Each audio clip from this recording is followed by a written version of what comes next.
자, 정치권 소식으로 가죠. 서청원 탈당, 한국당 혁신 방향 못 찾고 개파 갈등만이라는데 서 의원은요, 보수의 가치를 제대로 지키지 못해서 국민의 분노를 자초한 보수 진영 정치인들의 책임이 크다.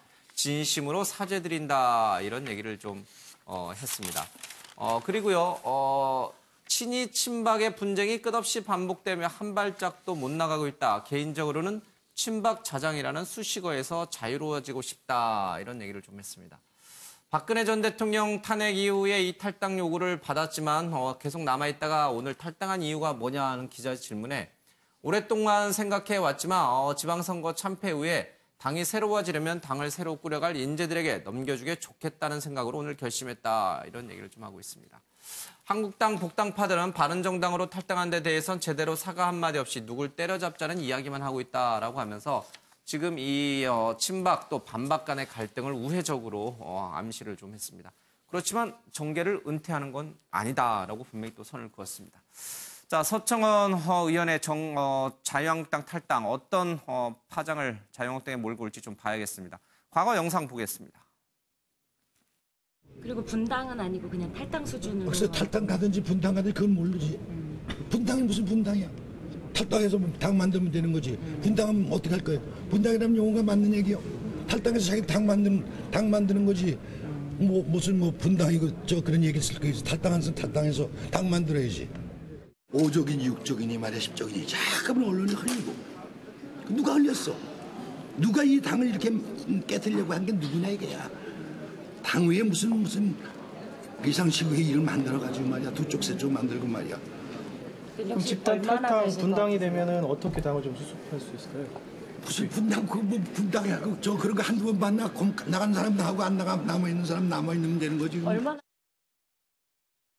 대통령을 등에 업고 호가호위하며 무분별하고 상식에 어긋나는 지나친 언사로 국민들의 눈살을 찌푸리는 그런 못난 행태를 보였던 사람들. 어물점을 있어 못해 그거 안 됩니다. 철저한 반성, 내가 뭐 잘못했다 국민들에게 명확하게 밝히고 정치적 책임을 지셔야 될 분들도 계시다고 생각합니다. 탈당하셔야 됩니다. 탈당하셔야 됩니다. 근데 저를 썩은 정량으로 말씀하셨는데 정말 목사님 이거는 저에게 하실 말씀이 아니죠.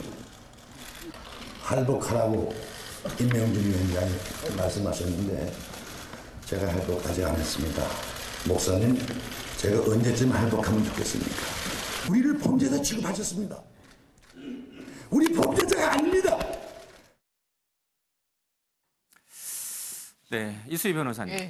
친박의 자장으로 불렸던 서청원 의원이 자유한국당을 떠나겠다라고 얘기를 하고 있어요.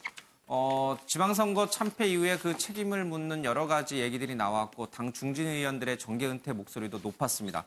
특히 그 가운데 친박계가 책임을 져야 된다 이런 얘기도 좀 있었고요. 왜 친박계가 책임을 지느냐? 비박계 니들이 당을 이끌지 않았느냐라고 하는 또 아웅다웅 다툼도 있었는데 친박 자장인 서청원 의원의 탈당은 어떤 의미를 갖는 건가요? 이제 동아일보에서 인터뷰를 할 때 이런 말씀을 했어요. 정당을 떠나는 건 나에게 정치를 그만두는 것이다. 뭐 이 얘기는 어찌 보면 이제 뭐 정계 은퇴나 뭐 그런 그 뉘앙스는 풍기는데 직설적으로 그렇게 말을 하지는 근데 않았죠. 뭐 트위터나 이 SNS를 열심히 하겠다고 그래서 활동을 하겠다는 뜻은 계속 내비쳤고 또 쓴소리도 하겠다 필요하면 이제 이런 얘기를 하셨거든요. 이게 이제 소위 뭐 친박계에서는 용단이다라고 이제 뭐 좋게 평가를 하고 있고 비박계에서는 뭐 이건 면피용 아니냐 나가서 또 후위를 도모하는 거 아니냐 이렇게 이제 박하게 평가를 하는데 어느 거든 여하튼 8선 의원이 탈당을 한다는 거는 그 나름의 의미는 있는 것 같습니다. 시기가 좀 많이 지났고 꼭 했어야 할 순간순간마다 역할을 못했다는 게 이제 너무 늦은 탈당이라는 것만 빼고요. 근데 저는 이제 자유한국당의 경우에 지금 매 저렇게 정론관에 나와서 발표들은 하고 하는데 사실상 알맹이가 없어요. 지금 이 위기 상황에서 필요한 거는 천막 당사를 할 때는 이제 박근혜 당시 이제 당대표를 중심으로 뭉치는 게 있었거든요. 그러니까 뭐 박근혜라고 하는 걸출한 그 정치인이 간판이 있었기 때문에 뭉칠 수 있었다라고 하면은 지금 간판이 없다는 거죠. 그럼 간판이 없더라도 뭉쳐가지고 가야 되는데 간판이 없다고 그래서 그냥 자기 자기 2년 후에 자신의 일신에만 지금 매달려 있는 게 아닌가. 그래도 이 무너져가는 집에 안방만 차지하고 있으면, 그리고 내가 지역 관리만 잘하면 뭐 2년 후는 그래도 가능성이 있다라는 것 때문에 너무 안일한 거 아닌가. 뭐 저는 큰 그림을 못 보고 있는 각 의원들, 그리고 한국당 구성원 모두의 책임이라는 생각이 듭니다. 참 아이러니한 게 그 간판, 과거의 위기를 천막당사에서 지켜냈던 그 간판이 지금은 감옥에 있으면서 지방선거 참패를 불러온 또 주범이 된 참 아이러니한 그런 상황인 것 같습니다.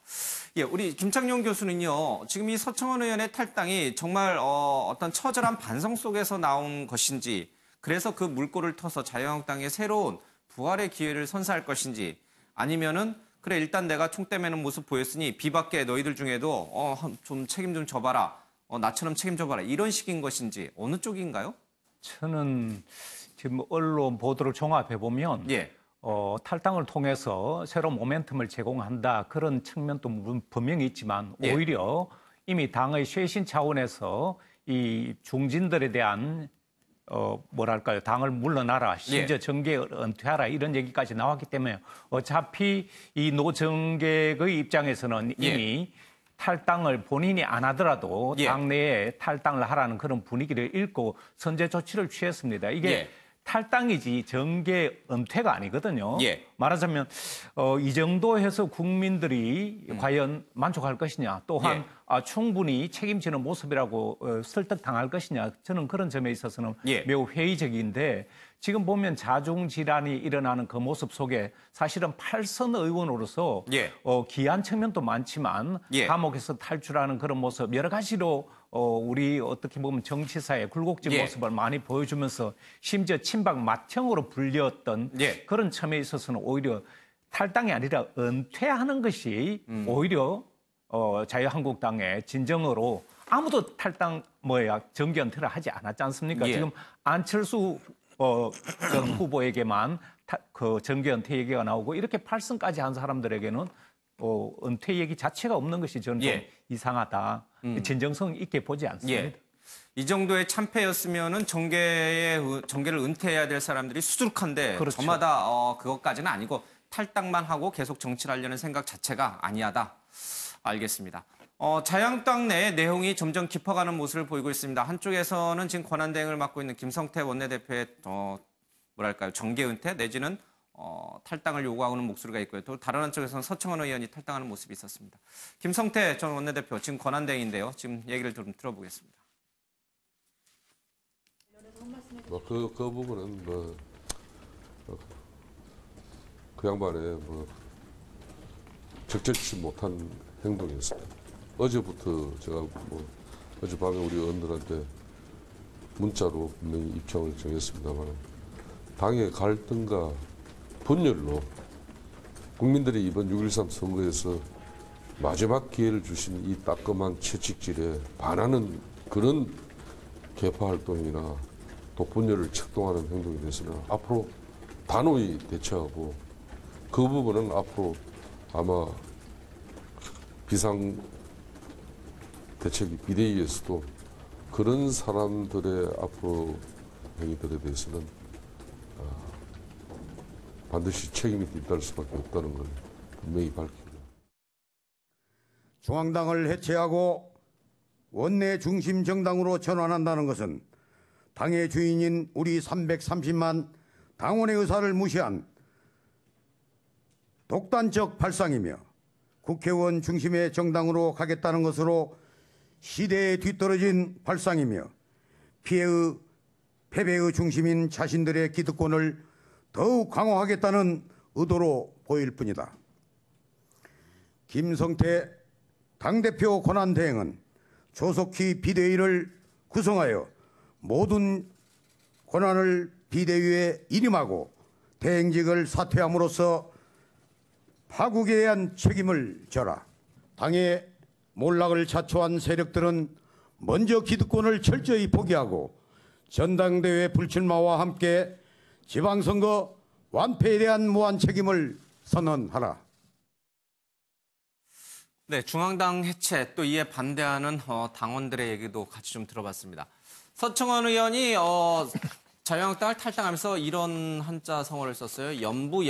역강이다라고 하는데 나이가 젊고 힘이 강하다 이런 뜻입니다.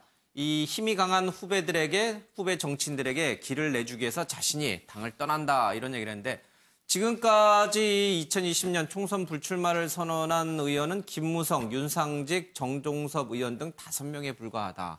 결국 젊은 정치인, 역강한 젊은 정치인들이 들어갈 자리는 이제 서청원 의원까지 합쳐서 5자리밖에 안 되는 거예요. 그렇죠? 자유한국당이 100석이 넘는 120석에 가까운 의석수를 갖고 있는데 그중에 5석만 젊은 정치인에게 주고 나머지는 자기들이 한 번 더 해먹겠다. 뭐 이런 뜻인가요? 어떻게 봐야 됩니까? 지금 의원직 사퇴나 정계 은퇴 얘기는 일체 없잖아요. 그냥 탈당만 당을 나선다는 것 뿐이죠. 그리고 김무성 의원이나 윤상직 의원이나 이런 분들은 자기 총선 출마 안 한다는 얘기니까 이번에 전당대회에서 당 대표에 또 나갈 수도 또 있다는 문을 또 열어준 거니까 어떻게 보면은 전혀 바뀌지 않은 거죠. 서청원 의원이 탈당한다는 것도 일단은 만시지탄감이 있지만 안 한 것보단 낫지만 그 내용이 전혀 없잖아요. 그리고 오히려 왜 지방선거 책임이 왜 친박하고 왜 나한테만 둘러씌우느냐. 저 그동안에 친이계 여기 때문에 대통령 둘이 감옥 가 있다. 친박 친이가 싸워서. 근데 왜 내가 책임이냐. 앞으로 나는 나가서라도 트위터나 소셜미디어를 통해서 계속 말을 하겠다 그러니까 전혀 정계 은퇴 의사가 없는 거죠. 그래서 제가 보기에는 반성이나 다시 태어나는 각오보다도 어떻게 보면은 지금도 싸움은 진행 중이고 앞으로도 싸움은 더 갈 것 같다. 그래서 서청원 의원이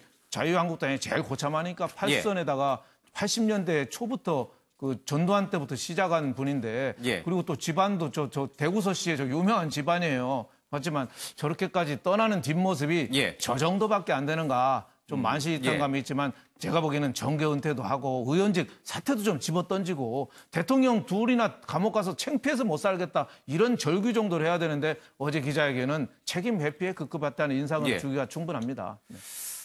당을 떠나면서 친이 친박 분쟁 끝없이 반복돼서 비극적 도돌이표이자 대통령들까지 감옥에 보냈다 이런 얘기를 했습니다. 떠나면서 친이 친박의 분쟁 얘기를 왜 다시 꺼냈을까?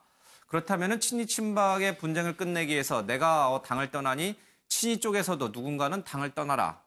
그 누구는 누굴까? 홍준표 전 대표일까? 아니면 지금 당을 이끌고 있는 김성태 권한대행일까? 누구를 같이 좀 너도 물러나라 내가 물러났으니 그래야 우리 친이 친박 분쟁이 뭔가 해결되는 모습을 보이지 않느냐라는 맥락에서 접근하면 누굴까요? 그 카운터파트는. 글쎄요, 지금 어쨌든 선거를 책임졌었던 홍준표 대표는 이제 지금 물러나 있는 상황이니까요. 이제 지금 논란을 일으키고 있는 지금 김성태 원내대표라든지 현재 이제 지도부에 대한 좀 겨냥이 되겠죠. 이제 또 한편으로는 이제 그런 이제 전략적인 수인 측면도 있지만 또 다른 한편으로는 사실 이제 아무것도 할 수 없는 무기력감 같은 것 때문에 또 이제 탈당선을 한 것 아니냐. 진정성?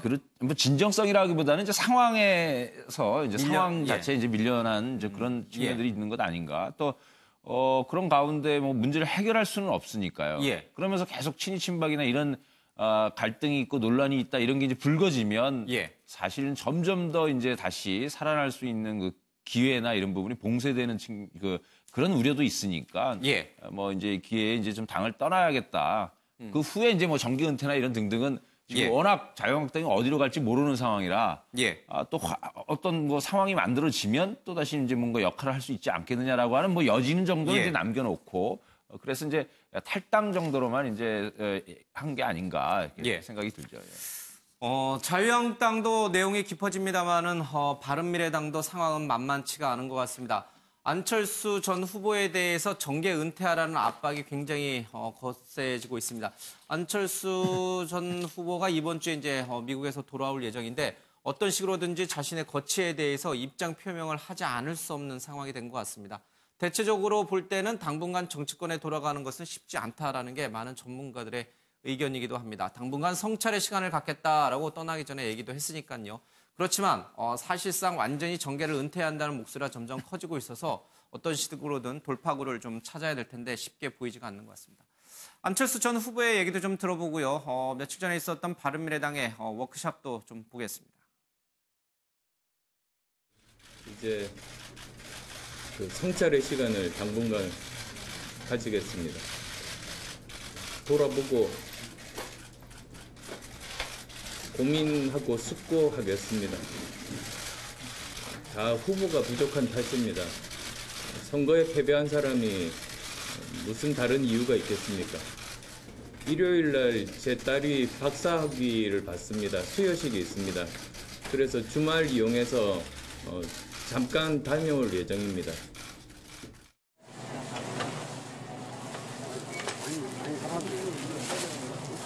뭔지 알았어. 네. 쌀은 안 샀대. 쌀은 사라고 했어.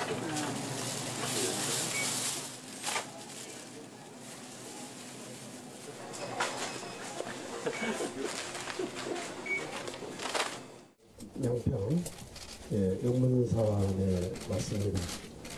그런데 뭐 풍광이 눈에 들어오지가 않습니다. 그만큼 마음이 무겁고 착잡합니다. 우리 의원님들께서 무엇보다도 우리가 하나가 되어야 한다. 그리고 정말 화학적 용합이 되어야 한다. 이런 말씀들을 해주셨습니다. 안철수 유승민 두 전 대표가 합의문할 때는 합리적 진보 대신에 중도라는 의견이었는데, 그래서 이제 저희가 어제 주로 얘기했던 내용들은 자꾸 그렇게 뭐 보수니 진보니 중도니 이렇게 따지지 말자. 그렇게 하면 자꾸 이제 그 프레임에 들어가서 하니까 개혁 보수에서부터 이제 일정 합리적인 진보까지 넓은 스펙트럼이 있다는 것을 인정을 하고, 그리고 우리는 이제 실용 정당이고 민생을 우선하고 그다음에 이제 미래 개혁을 우선하는 정당, 이렇게 표현을 하자. 자꾸 그 진보 보수 그 프레임에 말리지 말자. 근데 이제 거기 워크숍에 참석하셨던 분들은 그런 우리 이 선언문이나 이런 거에 대해서는 뭐 이견은 거의 없었고, 다 이제 정말로 이제 잘 뭉쳐서 잘 해보자, 이런 분위기가 굉장히 강했습니다. 글쎄요, 선거 패배의 요인을 놓고 여러 가지 뭐 얘기들은 나옵니다만은 지금 이 신동연 대변인의 얘기로는 보수 진보 프레임에서 자신들이 갇혀서 이도저도 아닌 그런 당의 정체성 때문에 선거에서 졌다, 아마 이렇게 분석을 하고 있는데, 그게 다는 아니죠. 특히 안철수 전 후보의 어정쩡한 모습, 또 선거 막판에 있었던 명분 없는 후보 단일화 때문에 졌다라는 목소리가 당 같은 이번 지방선거에 나갔던 다른 후보들 입에서 막 나오거든요. 장진영 후보도 마찬가지고요. 안철수 전 후보가 귀국을 해서 어떤 얘기를 해야 될 거라고 보십니까? 글쎄요, 어쨌든 이제 지금 당내에서 이제 정계 은퇴 요구도 있고 이런 상황에서 이제 분명히 어떤 이제 선택을 할 것인지, 뭐 정치를 계속 할 건지 아니면 진짜 은퇴를 할 건지, 또 당을 그래도 이제 끌고 가겠다고 한다면은 어떤 방향으로 끌고 갈 것인지, 이제 이 부분에 대한 이야기들을 뭐 종합적으로 할 수밖에 없겠다. 예. 뭐 은퇴라고 한다면야 그냥 깔끔하게 이제 물러나시면 되겠는데, 근데 이제 그래도 뭔가 좀 해보겠다라고 하는, 또 이제 그 이야기를 하는 분들도 있어요. 뭐 역할이 있어야 된다. 그럼 이제 뭔가 역할을 하려고 그러면 도대체 이제 무슨 내용을 갖고 그냥 단순하게 착한 소년이 앞으로 반성하겠다, 이제 이런 식으로 접근은 안 되는 거고요. 당의 이제 분명한 목표와 뭐 정책과 그다음에 이제 또 어떤 이제 인적 자원들을 활용해 가지고 가겠다. 뭐 이런 구체적인 이야기를 이제 해야 되는 거 아닌가 싶죠. 예. 장진영 후보가 그런 얘기를 했어요. 적어도 5% 이상은 더 받을, 어쩌면 당선도 될 수 있는 많은 바른미래당의 후보들이 안철수 전 후보의 어정쩡한 후보 단일화, 거기다가 잘못된 행보로 인해서 이렇게 다 떨어졌는데, 그래서 선거 보조금도 못 받고 빚더미에 앉았는데, 본인은 가족 만나러 가겠다는 게 세상에 역대 어느 전쟁터에서 장수가 부하들을 버리고 간 적이 있느냐, 이런 식의 얘기를 했고, 저쪽에서는 정치적 패륜행위 좀 그만해라, 이제 이렇게 또 막 싸우는 모습이 있었어요. 안철수 전 후보의 이런 도미, 그리고 현수막을, 낙선 사례 현수막에 걸었는데 당명이 빠졌어요. 그리고 흰색 바탕 위에 글씨를 써가지고 안철수 전 후보를 모르는 사람이 보면은 자유한국당에서 내건 건지 아니면 어느 당에서 내건 건지 모를 정도로 당명이 빠졌는데, 그것은 또 어떤 의미가 있는 것인지, 뭐 여러 가지 얘기들이 막 복합적으로 막 나와요. 예, 뭐 무엇보다도 이제 안철수 이제 후보는 전 후보는 이렇게 좀 정당 정치인으로서의 정체성이 확고한 것 같지가 않아요. 그러니까 이제 뭐 정치 시작 자체가 안철수는 이제 네임밸류에 이제 기반해서 정치 시작하시기도 했고 또 실제로 이제 그걸 확인할 수 있는 게 이제 계속 지금 뭐 새정치 이제 주창하면서부터 지금 당을 여러 번 이제 만들었다 탈당했다 뭐 이제 지금 반복을 해오고 있고요. 그래서 이게 이제 정당이란 차원에서 정치를 바라보기보다는 이제 굉장히 좀 개인의 차원에서 조망하고 있는 것 아니냐. 그래서 이제 그 장 변호사가 문제 제기를 하는 것처럼 이제 당에 대한 책임 이런 것보다는 이제 계속 이제 자신의 이제 그 뭐 이제 가족 문제라든지 이제 이걸 더 이제 중시하는 이 부분들도 그래서 나타나는 것 아니냐. 좀 자기가 책임져야 된다라고 하는 어떤 뭐 그런 이제 그 조직 이렇게 이제 바라보고 있지 않은 것을 또 이제 확인시켜주고 있는 것 아닌가 이렇게 보여지죠. 정당 정치인이 아니라 개인의 인기에 힘입은 개인 정치인적인 그런 행보를 보이고 있다. 그것이 이런 갈등을 일으키고 있다. 알겠습니다.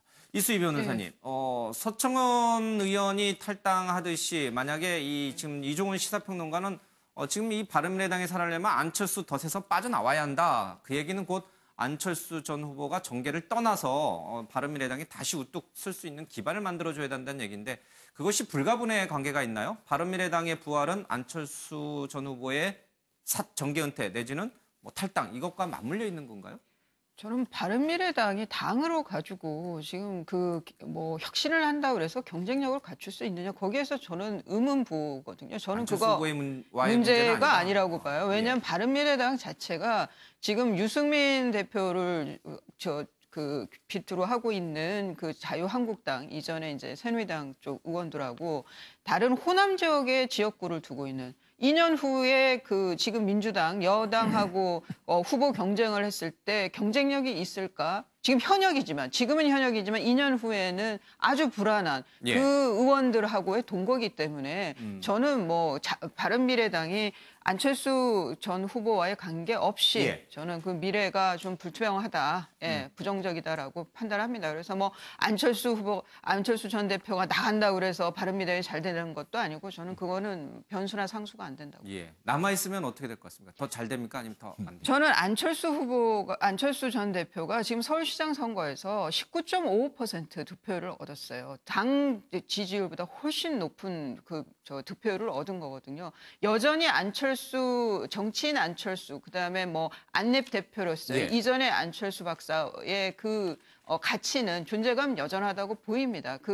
다만 이제 계속 어떤 시행착오를 겪고 있는 거죠. 그런데 지금 지적된 것처럼 이런 상황이면 본인이 서울시장 후보 나와서 좌장 역할을 했으면은 선거 후에 좀 도닥이고 이런 모습들은 분명하죠. 그거는 우리나라 정치 문화에서는 꼭 필요한 덕목인데 아직 그런 거를 못 한다는 거죠. 그리고 그냥 훌쩍 미국에 딸 박사학위 수여식은 꼭 가야 된다고 생각할 수 있죠. 근데 그거 이전에 우리 정치 문화에서는 사적인 걸 좀 포기하더라도 후위를 도모하려면 그런 공적인 활동이 더 먼저 됐어야 하는데 아직 그런 부분에 있어서는 여전히 미흡한 게 있다라는 거고요.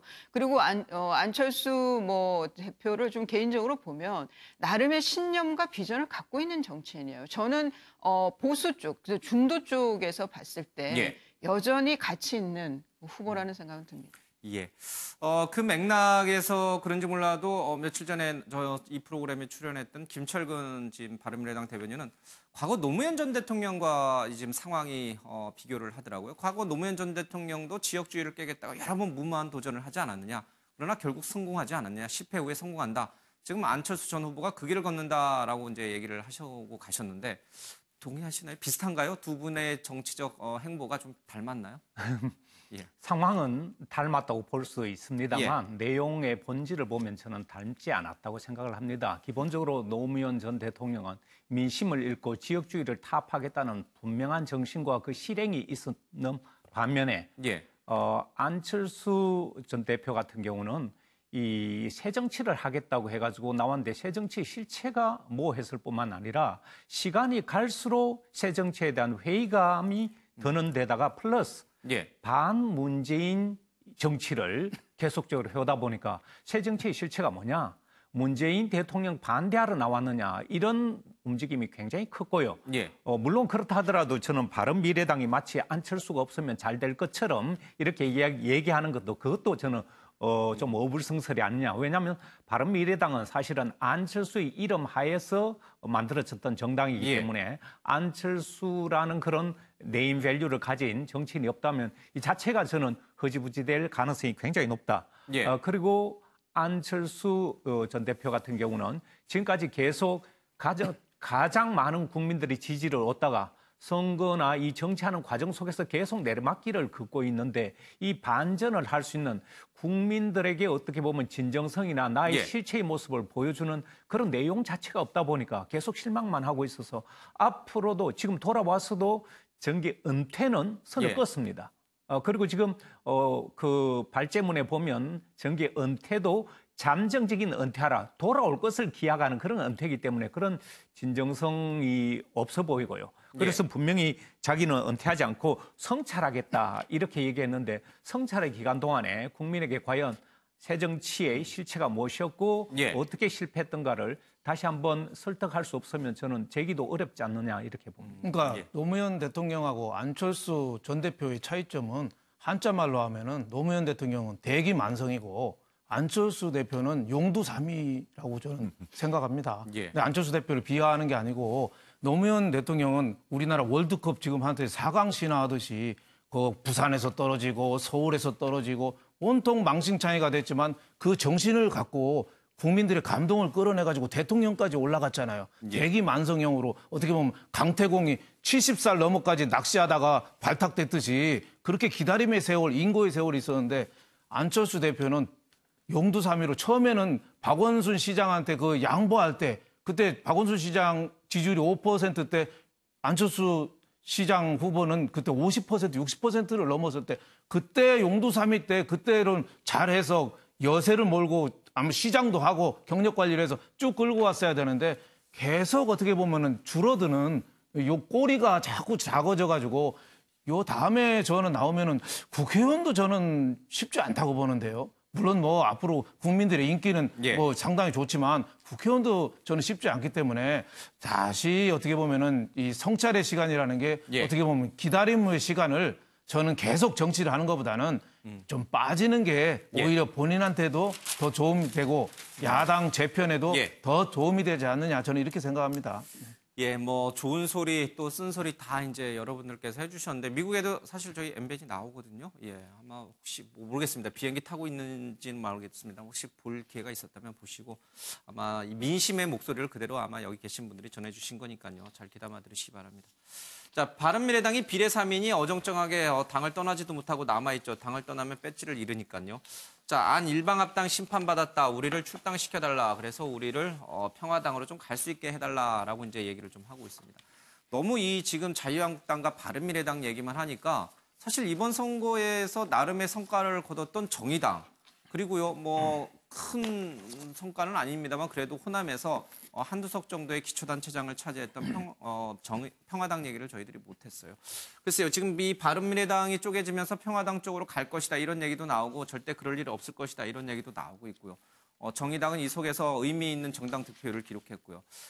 어떻게 보십니까? 야권발 정계 개편 시나리오 그 가운데서 정의당은 어떤 모습으로 바뀔 것인지 평화당은 어떻게 될 것인지 전망은 어떻게 하십니까?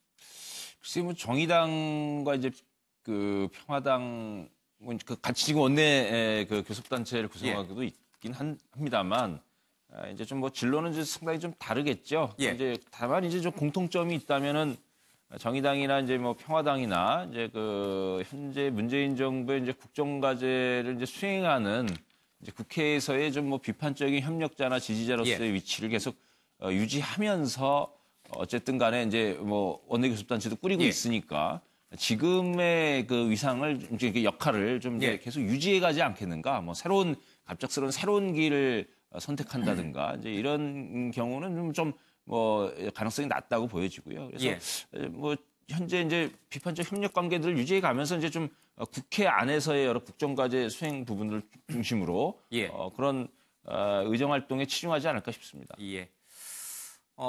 지금 집권 여당인 더불어민주당 내에서도 연정은 없다라고 해서 평화당이라든지 정의당과의 연정 가능성은 이제 0%라고 추미애 대표가 얘기를 했죠. 정계 개편이 일어날지 아니면 이대로 그대로 쭉 가게 될지는 잘 모르겠습니다. 어쨌든 중요한 것은요, 보수가 살아나야 한다는 것입니다. 지금 뭐 자꾸 하신 리영희 선생도 새는 좌우의 날개로 날아야 한다라는 얘기를 좀 했는데, 보수가 살아야 진정 대한민국의 정치가 발전한다. 그런 맥락에서 저희들이 여러 차례 이제 얘기를 해왔습니다. 보수가 어떻게 살아날 것인가? 정말 자유한국당은 보수를 대변하는 정당이었나 아니면 수구 반동의 정당이었냐, 여러 가지 이제 정치학자들의 분석도 엇갈립니다. 내부는 어떻게 해야 이 보수, 뭐 바른미래당 다 포함해서요, 보수가 어떻게 하면 살아나서 대한민국이 좌우의 날개로 나를 수 있을지 제가 아까 써달라고 좀 부탁을 드렸는데, 먼저 쓰신 분부터 좀 보겠습니다. 김창룡 교수님, 예. 뭐 이렇게 올려놓으시면 됩니다. 예, 네. 잘 안 보시네요. 이수희 변호사님처럼 예, 이렇게 올려놓으시면 됩니다. 예, 예. 예. 많이 쓰셨네요. 예, 보수가 살아나려면 해법이 많습니다. 예. 저도 쓰는 거 봐야 됩니다. 예. 반성의 진정성, 민심과 시대 정신 읽고 행동하라. 예. 예. 저는 일단 반성의 진정성, 이 지고 난 뒤가 굉장히 중요하고요. 예. 이 민심이란 것은 유권자들은 이기고 지고 결과도 중요하지만 지고 난 뒤에 패자들의 모습이 얼마나 비치느냐에 따라서 마음이 확 돌아설 수도 있거든요. 그런데 지금 반성의 진정성을 보여주는 그런 노력이 굉장히 중요한데 지금 그런 노력은 보여주지 못하고 오히려 이합집산하거나 혹은 어떻게 보면 엄청난 내분에 휩싸여 있는 이런 모습, 정계 은퇴해야 될 사람이 탈당한다 그러고 이런 모습들은 과연 이 반성의 진정성으로 유권자의 마음을 다시 사로잡을 수 있겠느냐, 저는 이런 점에서 굉장히 회의적이기 때문에 보수가 진정으로 살아나려면 정말 말 그대로 뼈를 깎는 그런 노력이 있어야 되는데 그게 좀 부족하지 않느냐. 그리고 또 하나는 민심과 시대 정신 읽고 행동 실천, 설득.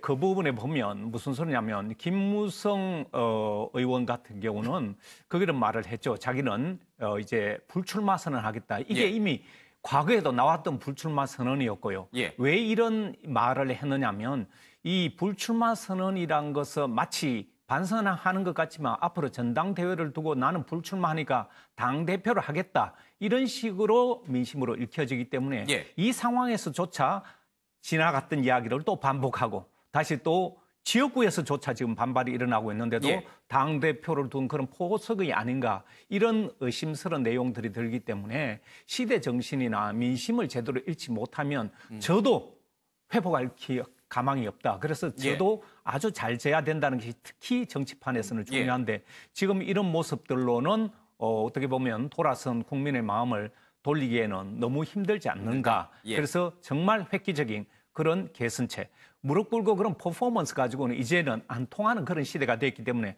그런 진정성을 보여주지 못하면 정말 지금 앞으로도 보수는 상당히 힘들어지지 않을까, 당분간은. 저는 그렇게 봅니다. 지금 우리 김 교수님의 말씀 맥락에서 보면 지금 아웅다웅 싸우는 것은 전혀 반성의 진정성이 느껴지지 않는 것이고. 아니 그런 아웅다웅 모습은 보일 수 있지만 그 내용에서 진정성 있는 모습이 국민들 속에서 나와야 된다는 거죠. 알겠습니다. 이수 변호사님도 비슷한 맥락이 좀 있군요. 저는 개인적으로 의정 활동 정말 열심히 한 의원들도 많아요, 한국당 안에서. 하지만 불출마 선언을 저는 다 해야 된다고 봅니다. 전원이요? 그거는 초선이든 다선이든 다 떠나서 불출마 선언을 다 해야 되고요. 그리고 또 하나는 이제 대안을 마련을 해야 되는데 그 대안이 간판 얼굴 사람이 아니라는 거죠. 그래서 저는 시민사회, 학계 모두들 협력을 해서 2020년 총선 때의 보수는 어떤 모습이어야 되고 2020년 보수의 정체성은 뭔지 거기에 대한 좀 내용적인 면에서의 대안을 내놓는 것이 인물 대안이 아니라 그것이 저는 해법이라는 생각이 듭니다. 저는 옛날에 박근혜 전 대통령 때는 천막당사했잖아요. 지금 그때는 여의도에다 했습니다만은 전 남한산성 꼭대기에다가 천막 쳐놓고 거기 가서 좀 새로 인조가 병자호란 때 고생했잖아요. 47일간인가 갇혀가지고 그때 그 정신으로 해서 다시 좀 태어나야 다 보는데 저는 성경에도 나오잖아요. 새술은 새부대. 저는 지금은 희망이 없다고 봅니다. 지금 서청원 의원도 탈당한다면서 오히려 책임 돌리는 얘기하고 앞으로도 계속 어떻게 보면은 가만 안 있겠다는 화난 표정으로 나갔잖아요. 반성하는 태도가 아니라. 그래서 저는 모든 걸 새술은 새부대로, 기존에 제일 문제가 자유한국당 텃밭 다선 의원들이 제일 문제입니다. 그 사람들이 변화를 안 해요. 또 하나 문제는 비례대표들이 최순실 공천이라는 얘기까지 나왔어요. 제대로 된 국회의원이 몇 명 안 됩니다. 그 사람들이 어떻게 보면은 그 일선에서 물러나든지 불출마를 하든지 모든 사람이 바뀌어야 되고, 과거 비대위원장 임명진 목사가 훌륭한 사람인데 거의 힘을 안 줬잖아요. 그래서 임명진 목사 그런 얘기 했잖아요. 내가 비대에서 비대위원장 됐다고 이런 얘기까지 할 정도로 전혀 힘을 안 줬거든요. 그래서 시민사회나 훌륭한 사람들 비대위원장 모셔서 거기다 힘을 실어주고 세술은 세부대라는 정신으로 뒤로 이제 빠져야 된다고 보는데, 저는 현실적으로 그게 거의 뭐 지금 자유한국당 사람들로 봐서는 거의 불가능하다고 보기 때문에 앞으로 더 망가져야지 된다. 그래서 뭐 그런 얘기 있잖아요. 내일은 내일에 해가 뜬다. 뭐 바람과 가사라도 영화에 대사 나오지만 그렇게 하려면은 철저하게 더 무너져야 되는데 제가 보기에는 아직도 정신 못 차렸다 이렇게 생각이 됩니다. 네. 문희상 뭐 차기 국회의장이 얘기했던 불파분립, 완전히 낡은 것을 깨부셔야 새로운 것이 세울 수 있다. 지금 뭐 자유한국당을 비롯한 이제 한국 보수, 뭐 보수라고 진짜 정통 보수라고 할 수 있는지도 이제 의문입니다만, 뭐 세 가지의 이제 기반에 왔었거든요. 반공주의, 성장주의, 또 지역주의 이렇게 돼 있습니다. 근데 이걸 이제 바꿔야 이제 새로운 이념이나 이제 가치들을 만들어내야 이제 어떤 새로운 인물, 또 어떤 모양새의 조직을, 당 조직을 만들 것인지 이제 그 기준을 만들 수 있다. 그래서 이념 가치를 이제 쇄신할 이제 필요성이 이제 있고요.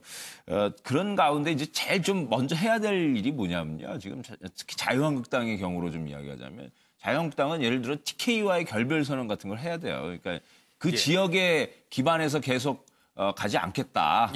그리고 또 TK 유권자들에게 있어서도 이제 우리는 새로운 정당으로 태어나겠다. 그러면서 이제 지역주의나 반공주의나 뭐 이런 성장주의로부터의 탈피를 선언할 수 있는 거거든요. 그래서 이제 지금 뭐 특히 고립됐다라고 그러는데 거기에 집착하면 집착할수록 냉전 수구나 반공주의에 이제 매몰될 수밖에 없는 이제 그런 좀 아주 처절한 이제 뭔가 새로운 시작을 알리는 그런 이제 실천이 필요하겠다 이제 보이죠. 보수가 어떻게 해야 살아날 수 있을 것인지, 그래서 대한민국 정치가 좌우의 날개로 잘 나를 수 있을 것인지 아마 여러분들의 조언이 좀 있었습니다. 근데 대체적으로 좀 공통점이 있네요. 그렇죠? 그 공통점을 지금 자유한국당이나 바른미래당 사람들이 모를 리가 없을 것 같다는 생각이 좀 들어요. 알면서도 실천을 못하는 것인지 아니면 정말 모르는 것인지 그 부분에 대해서 좀 의문점이 좀 드네요. 자, 이쯤 하고 넘어가겠습니다.